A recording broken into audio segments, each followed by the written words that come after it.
Our next problem is subtraction, and we're using the trade first method. So I have my number 428 minus 249. And when we do trade first, we're going to look at each column. So we're going to look at the 100s, the 10s, and the 1s. So when we do subtraction, we never want to get a negative number when we're subtracting down. So if I look right here, I see that 8 minus 9, that's going to give me a negative number, and we don't want that. So what we're going to do is we're going to trade first. So we're going to look at our tens column. So I'll mark down our ones, our tens, and our 100s. So I can see that there's 2 tens in our tens column. So I'm going to borrow from my 2. I'm going to take a 10 from my tens column, and I'm going to move it over to my 8, which is in my ones column, and I'm going to write 18. Because I traded a 10. So now since I traded a 10, I lost a 10 in this column, so this will become 110.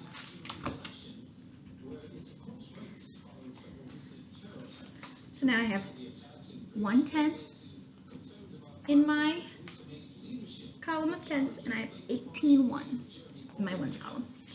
So if I so I can do my 18 minus 9, and I know when I get 18 minus 9 that I get 9.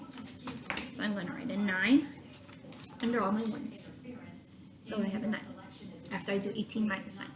So next, I'll see that I have 1 minus 4. And if we do 1 minus 4, we're going to get a negative number, and we can't have a negative number. So I'm going to have to borrow again from the 100s column now.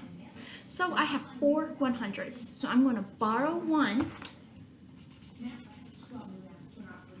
which will make our 400 into a 300, and then I'm going to take the 1 and I'm going to add it to my tens column. It's a different marker. Okay. So I have 11 now in my tens column, and I'm going to subtract the 11 with the 4.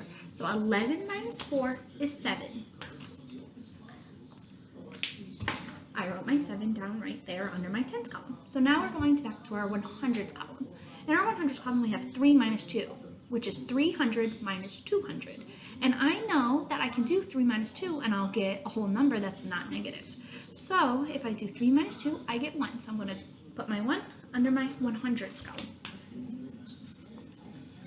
Once I'm done with my problem, I can see that 428 minus 249 equals our 179.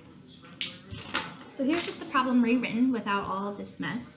So I can see that 428 minus 249 equals 179. And how I got that was, I have a 9 left in my ones after I subtracted my ones column. I have a 7 left in my tens after I subtracted my tens column. And I have a 1 left in my 100s column after I subtracted my 300 and my 200 together. So our answer to this problem is 179.